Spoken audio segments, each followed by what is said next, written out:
las consecuencias de un outsider acomodándose Claro. en el manejo de un país y trabajando con la casta, no en contra de la casta como en la campaña o por lo menos en el primer tramo. Entonces me parece que estamos viviendo consecuencias de algo nuevo, de una forma distinta de gestionar. Y eso Déjame no es ese un dato título, como es menor. una nueva forma de gestionar. Claro, porque vos decís, bueno, pero en realidad no es tan nueva la cosa. Lo que te diría es un outsider que no conoce del todo los mitos, los ritos, las negociaciones, el modo de encarar lo que tradicionalmente se hace. Entonces se está viviendo como tres transiciones en una.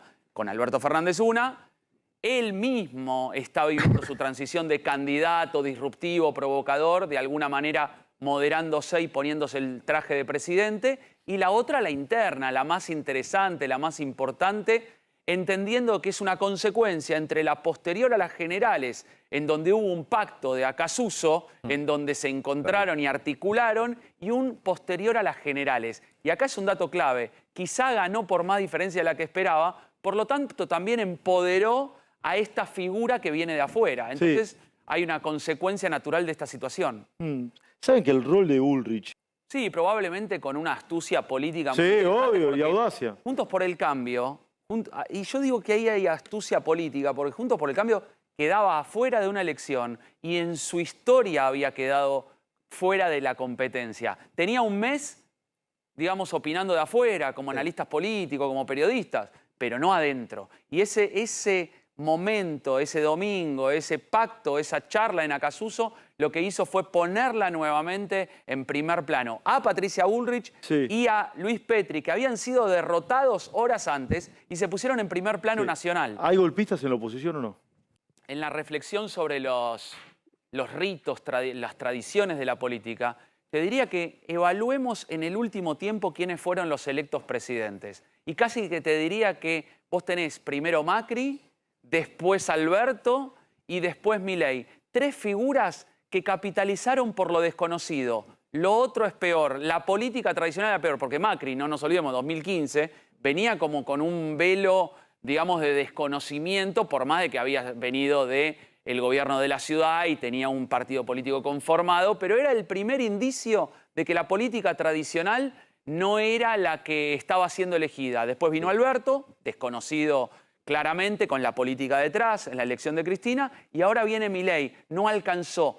Lo político es mala palabra, parece decir la ciudadanía. Necesitamos de lo otro, los contratos que se cumplan, porque cuando no se cumplen, Macri, Alberto, directamente miramos para otro lado. Para que preguntar ángulo. Martín, Rompemos un poquito con las ideas de ese 30 más 25, ese 55. Pero sea el 30 o el 55.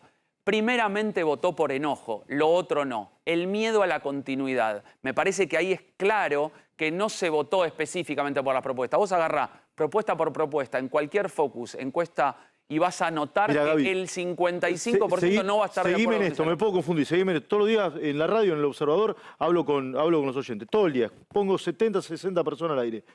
Todo el mundo dice, que no arrugue, que no afloje. Al fondo, a fondo, vamos, a fondo. Que privatice. ¿Por qué? Porque lo votaron. Che, no le dé rienda suelta a esto, a los perros. Lo que le está pidiendo es, nosotros estamos enojados y queremos castigar la casta política.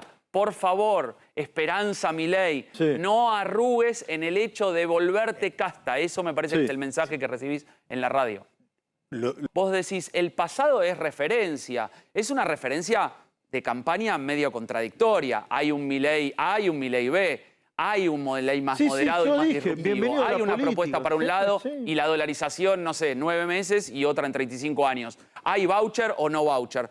Hay ese ida y vuelta. Por lo tanto, yo creo que en el momento de convalidar cada una de las propuestas, la ciudadanía puede optar a piacere de cuál es el Milei que le corresponde. Y eso es un gran desafío y también un riesgo para consolidar una identidad que al principio va a estar muy agarrado, como cualquier director técnico, a los resultados.